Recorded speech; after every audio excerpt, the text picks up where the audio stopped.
What's up, guys, and welcome back to my channel. My name is Brandon Smith. So just this morning, my channel hit the 1,000 hours watched benchmark, and I am absolutely thrilled. So thank you so much to any of you who spent the better part of 42 days hanging out with this guy and listening to these very important stories. All right. Other than that, I don't really have much of an intro written this time around, and I'm very anxious to get into today's case. So what do you say we just get into it? Today is Saturday, April 25th, 2009. The song Boom Boom Pow by American hip-hop group Black Eyed Peas is #1 on the Billboard chart. The film 17 Again, starring Zac Efron, Matthew Perry, and Leslie Mann, is #1 at the box office. And just last night, after coming off the first 0-16 season in the league's history, my Detroit Lions select Georgia quarterback Matthew Stafford with the first overall selection in the 74th edition of the NFL Draft in New York, New York. 1,000 kilometers southwest of New York City, in Myrtle Beach, South Carolina, high school junior Brittanee Drexel is on vacation. Making the most of the hotspot, CCTV cameras capture Drexel walking along the beachfront clad in nothing more than a tank top, shorts, and flip-flops. When she exits the surveillance range, she exits the public eye for the final time and disappears just as the sun sets on the Palmetto State. This day in mystery.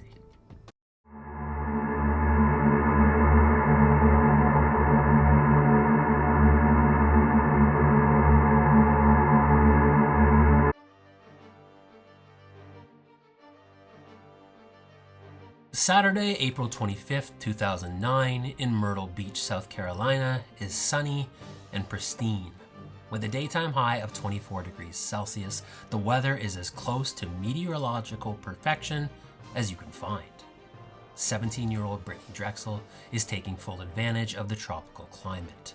Born in Rochester, New York on October 7th, 1991, Brittanee Marie Drexel is a dichotomy of a human being. Massive energy in a tiny frame. The firstborn child of Dawn Drexel, the girl with the earnest smile, is an immediate delight. But even the most positive of life events are not always ideal. Brittanee is born with persistent hyperplastic primary vitreous in her right eye. The condition requires several surgeries and eventually renders the young woman blind in one eye. Like Brittanee's mom, Brittanee's dad is just a teenager, and he will play almost no role in Drexel's early life. Instead, shortly after Brittanee is born, Dawn marries a United States military man named Chad Drexel. Chad instantly falls in love with his new wife's child and immediately adopts the little girl with the big personality. However, after nearly 15 years of marriage, Dawn and Chad separate in 2008. The parting has an overwhelming effect on Brittanee, and her academic performance suffers. Brittanee continues living with her mother, but remains in close contact with her adopted father. In April 2009, Brittanee asked Dawn if she can go to Myrtle Beach, South Carolina over spring break with her boyfriend John Greco and some girlfriends. Her mother refuses the request as she does not know any of the girlfriends personally, and there will be no accompanying adults on the trip. But most important, Dawn has a motherly premonition that if Brittanee were to go on the trip, something bad will happen.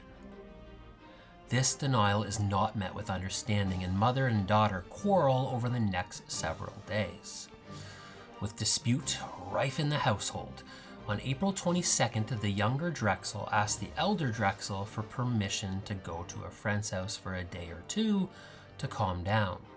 Dawn agrees. However, unbeknownst to the woman, hours after this request, Brittanee is en route to her original desired destination, Myrtle Beach, South Carolina. On April 23rd, Brittanee Drexel, Jennifer Oberer, Philip Oberer, and Alana Lipa arrive in Myrtle Beach and check into the Bar Harbor Hotel. At 12 p.m. on April 25th, Brittanee calls her mom and tells her that she is at the beach. Brittanee purposely omits the location of the beach. Dawn assumes that her daughter is at one of the numerous beaches nearby Rochester along Lake Ontario. Brittanee tells her mom that she loves her and will see her tomorrow. At 7:45 p.m., she receives a call from a friend who is staying at a different hotel. The friend is upset with Brittanee for taking a pair of her shorts without her permission. She demands the garment's immediate return. Brittanee acquiesces and departs from her hotel at 8 p.m. She heads south along South Ocean Boulevard in the direction of the Blue Water Resort. The nearly 2.5-kilometer trip takes Drexel just under half an hour, and CCTV captures her arriving in the resort's foyer at 8:28 p.m. She returns the shorts and meets up with another, different friend who is staying at the same hotel, a man named Peter Brozowitz. The hangout is brief, and CCTV again captures Brittanee, this time at 8:45 p.m., exiting the building the same way she came in. At 8:53 p.m., a barside security camera captures Drexel now walking north down South Ocean Boulevard in the direction of her accommodations. Despite what she had told her mother in her onset request, Brittanee's boyfriend John is not with her on the trip. Grieco had work commitments that week in the Rochester area and had stayed at home. However, boyfriend and girlfriend have been texting back and forth all week, but at 9:15 p.m., the communication becomes one-sided and Drexel goes radio silent. John sends repeated texts and places numerous calls to Brittanee's cell phone, but no response is forthcoming. Aware that Brittanee's mother has no idea that the teen is 6 states away in South Carolina, Grieco threatens his girlfriend with an ultimatum. Answer him or he's calling her mother. There is still no reply, and feeling that he has no other choice, John calls Dawn at 10:38 p.m. Brittanee's mother is livid with her daughter's deception and betrayal of trust, but the emotion becomes secondary when she learns that the young woman is now missing. Like John, Dawn tries Brittanee's cell phone. The new number elicits the same result. Still no answer. Distraught and helpless in Rochester, Dawn Drexel calls Myrtle Beach police at 11:19 p.m. to report her daughter missing.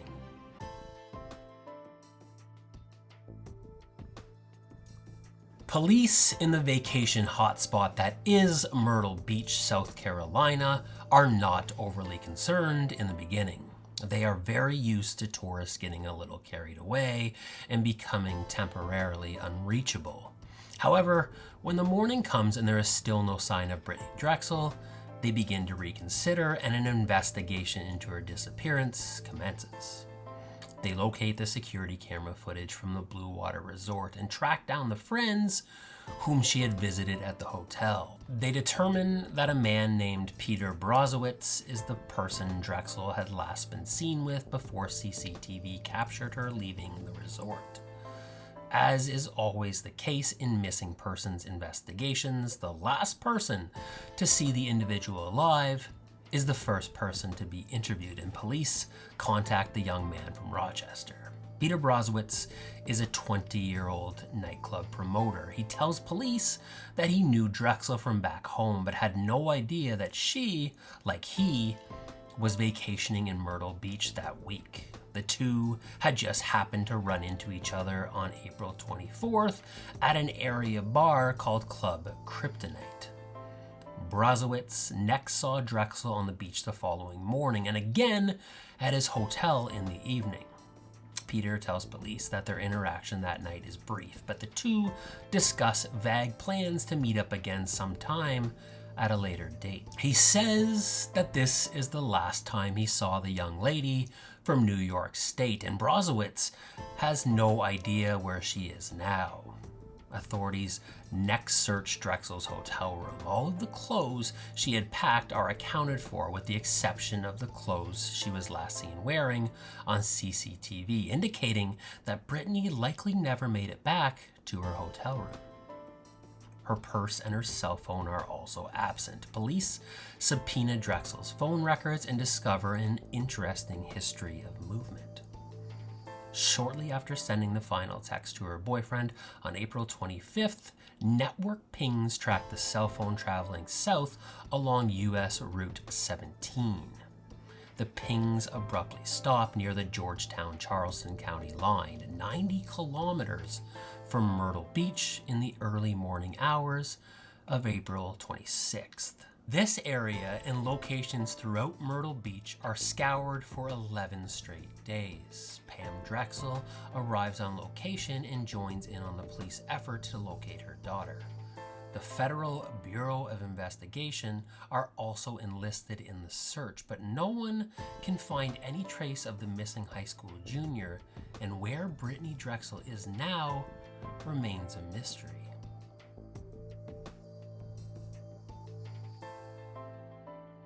Peter Brozowitz was identified as the last person conclusively to have interacted with Brittanee Drexel, so naturally police were anxious to meet with the man.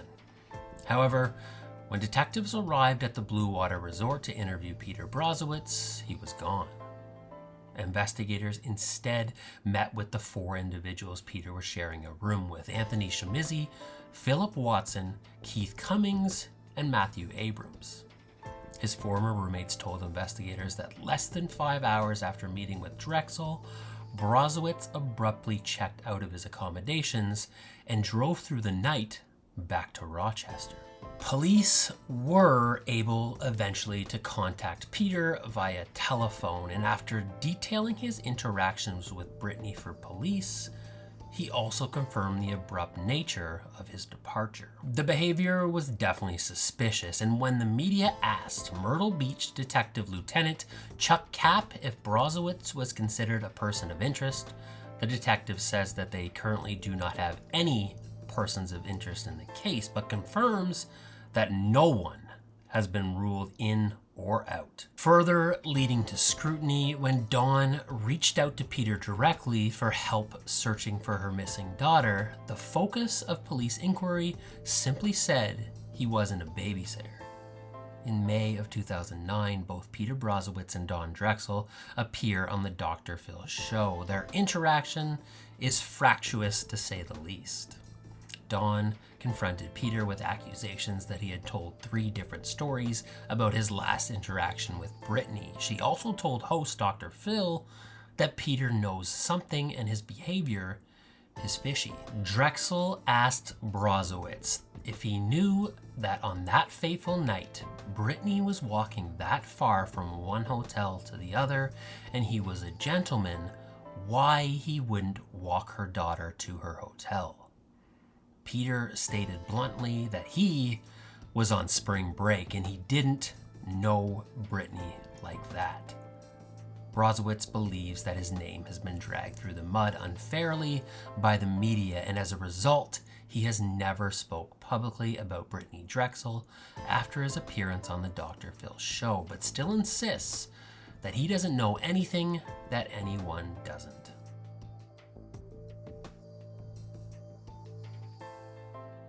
Things remained very quiet, and gainful leads into the disappearance of Brittanee Drexel were few and far between. But in June 2016, that all changed. The FBI held a news conference during which they stated that they now believed that Drexel had been murdered shortly after her disappearance. They further elaborated on the claim by saying they believed that Brittanee had been abducted from Myrtle Beach and taken to somewhere in the vicinity of Georgetown before being killed in that location. 2 months later, in August, FBI agent Jarek Munoz testified that earlier that year, a man named Taquan Brown, a South Carolina inmate who was serving a 25-year sentence for manslaughter, told him that in 2009, shortly after Drexel disappeared, He had gone to visit a stash house in McClellanville, South Carolina, to give money to a man named Sean Taylor. As he walked through the house, he saw Sean's son, Timothy Taylor, sexually abusing Brittanee Drexel, with other individuals being present in the house. He said that he bypassed the area of the house before continuing to the backyard, where he found the elder Taylor and made his payment. As the two talked outside, Taquan then witnessed Drexel flee from the house. He watched on as Timothy caught up to the escaped woman, at which time he pistol-whipped Brittanee before taking her back inside the house. Brown then heard 2 gunshots, which he assumed were the sounds of Drexel being killed. Taquan later witnessed a wrapped body being removed from the house and dumped in one of the many alligator-infested ponds common in that area. Agent Munoz said that Brown's statement was partially corroborated by information received from another informant. This secondary person was not publicly named, but was identified as a man who had served time with Timothy Taylor in the Georgetown County Jail. According to the individual, Timothy had picked up Brittanee in Myrtle Beach and taken her to McClellanville, where he showed her off to his friends before trying to sell the woman to them for the purpose of human trafficking.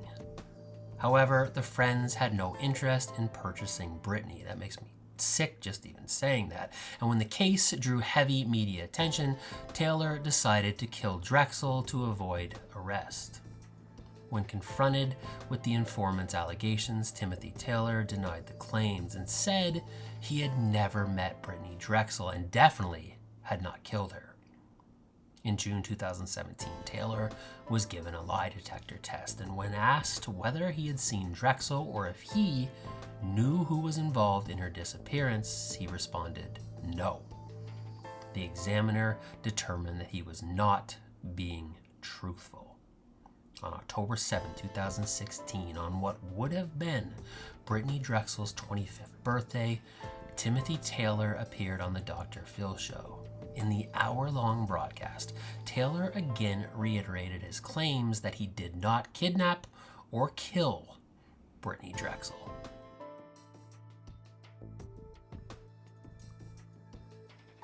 All right, so what do I think happened? The case of Brittanee Drexel is just so sad. A young woman makes the fateful decision to lie to her mother and head south for a little fun in the sun. When I think back to my teenage years and remember the number of times I did something similar to this, I shudder at what could have been. And while I escaped with nothing more than possibly a stern lecture from my pops and temporarily revoked truck privileges, Brittanee suffered the ultimate consequence. Let's talk about the theories. Well, first, before I talk about the theories I previously outlined, I want to briefly discuss a couple that I didn't touch on. Drexel traveled to South Carolina with 3 friends: Jennifer Oberer, Philip Oberer, and Alana Lipa. These individuals were questioned by police while still in Myrtle Beach. But according to Dawn, none of them has ever contacted her directly, asked if they could help, or made any effort to look for Brittanee. This could certainly be considered suspicious, and many people have speculated that any or all of these friends could have something to do with the disappearance of Brittanee Drexel. However, I didn't dedicate a portion of this video to considering their potential role in the disappearance because, well, there's nothing to really consider. We know that they were questioned, and we know that Brittanee's mom is disappointed in their contributions. But in terms of any actual behavior tying any of these individuals to the disappearance, there is none. Next, I want to talk about the theory that Brittanee's grandparents, Carol and Al Wagner, subscribe to. The Wagners believe that Drexel was, in their words, snatched and trafficked. They believe that their granddaughter was sold into slavery, probably sexual slavery, and have, quote, thought this since day one. Could this have happened? Of course. But again, much like the friends who accompanied Brittanee to South Carolina, there is also no tangible evidence connecting human traffickers to the case. Okay, with that out of the way, let's talk about the two theories that I have previously outlined. And I'll start with Don Drexel's least favorite club promoter, Peter Brozowitz. Brozowitz left Myrtle Beach in a hurry, and while he did cooperate with police at the beginning of the investigation, he lawyered up shortly thereafter and has been of no help since. I believe Peter is his own worst enemy. He did himself no favors in his subsequent dealings with Dawn and really came across as hard to like on the Dr. Phil show. However, hard to like and guilty are two very different characterizations. Just because Brozowitz left Myrtle Beach shortly after Drexel went missing, it doesn't necessarily mean that he had any involvement in her disappearance.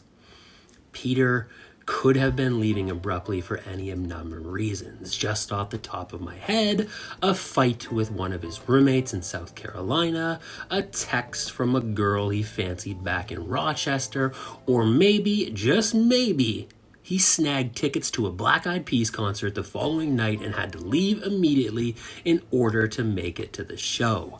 These ideas are, of course, pure conjecture, but the point is that these reasons are no more unlikely than the scenario that Peter, spur of the moment, murdered his friend, secreted the body, and fled into the night without leaving a single trace of evidence. Peter may be a dude bro of the worst kind, but I don't think he's a killer, so I'm ruling it out. And with that, I'm left with one person, just one man, Timothy Taylor. First, let's talk facts. We know that young Timothy is not adverse to run-ins with the law. On September 4th, 2011, he was involved in the robbery of a McDonald's restaurant in which the manager of the eatery was shot twice. Now, thankfully, the man survived. We also know that while he denied ever meeting Brittanee Drexel, he did acknowledge to authorities that he had been in the presence of two individuals who were in the possession of her cell phone. Now, let's talk circumstantial evidence. Both Taquan Brown and another unnamed informant identified Timothy Taylor as the killer of Brittanee Drexel. Both independently say that she was killed at a stash house owned by Taylor's father in McClellanville, South Carolina. Brittanee's cell phone pinged along U.S. Route 17 shortly after her last confirmed sighting before finally ceasing transmission in Georgetown, South Carolina. If you continue along that same route from Georgetown, you will be in McClellanville in less than 30 minutes. Sometimes, my friends, where there is smoke, there is fire. And for all of the aforementioned reasons, I believe that on the night of April 25th, 2009, Timothy Taylor is cruising through downtown Myrtle Beach with devilment on his mind. He spots a young, attractive female over his dashboard. Timothy encroaches on the unaccompanied teen and pulls alongside Brittanee Drexel. He asks her where she is headed. Politely, Brittanee tells him that she is headed back to her hotel. Taylor offers Drexel a lift. Tired of walking and unaware of the dire consequences, Brittanee makes the unfortunate decision to accept the ride. In the car, it doesn't take long for things to turn grim. Timothy produces a gun and trains it on his newfound passenger. Terrified and unsure of what else to do, Drexel is subjected to threats of violence and less compliant on the long journey down the dark highway. As the ill-fated duo cross into Georgetown, the man orders his hostage to power off her cell phone. Brittanee obeys and continues the final part of the trip, disconnected from help. Back at his home in McClellanville, the monstrous bandit subjects his unwilling detainee to the worst 3 days of her life. On the third day, she summons up all the courage she can muster and flees the house. However, the escape is fleeting and Taylor recaptures Drexel just outside the dwelling. Back in the house now, mercy and compassion are removed entirely as Timothy Taylor snuffs out the oh-so-promising life of Brittanee Drexel with 2 wicked gunshots. With nary a scintilla of contrition, the monster later deposits the body in an alligator-infested swamp near his property.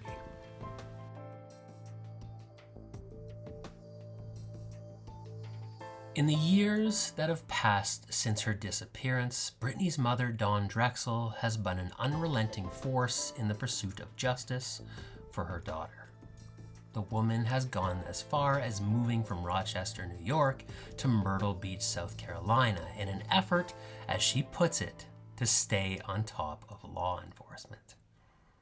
However, police encouragement is not her only motivation. She also feels closest to her missing daughter in the city where she was last seen. Dawn is adamant that she will not stop searching for her Brittanee until she finds her. Carol and Al Wagner, Brittanee's grandparents, also moved to Myrtle Beach alongside their daughter. The pair have had more than their fair share of grief since their granddaughter disappeared. In October 2013, their son Mark, who was Brittanee's godfather, sadly passed away. He was just 42 years old. The only bright spot in his death is that his bereaved parents believe that Mark is now watching over his godchild. Carol Wagner says that her son is an angel that can lead her granddaughter home. A $25,000 reward is being offered in this case. Thank you so much for listening to the story of Brittanee Drexel. Please be sure to like and subscribe, as it greatly helps out the channel and all support is greatly appreciated. Just before I go, I want to tell you that you are a wonderful individual who is capable of good. If you are struggling right now for any reason, try to remember that we are in this together and you are here for a reason. Please be kind to yourself and all those you come in contact with. I'm Brandon Smith, and I'll see you next time.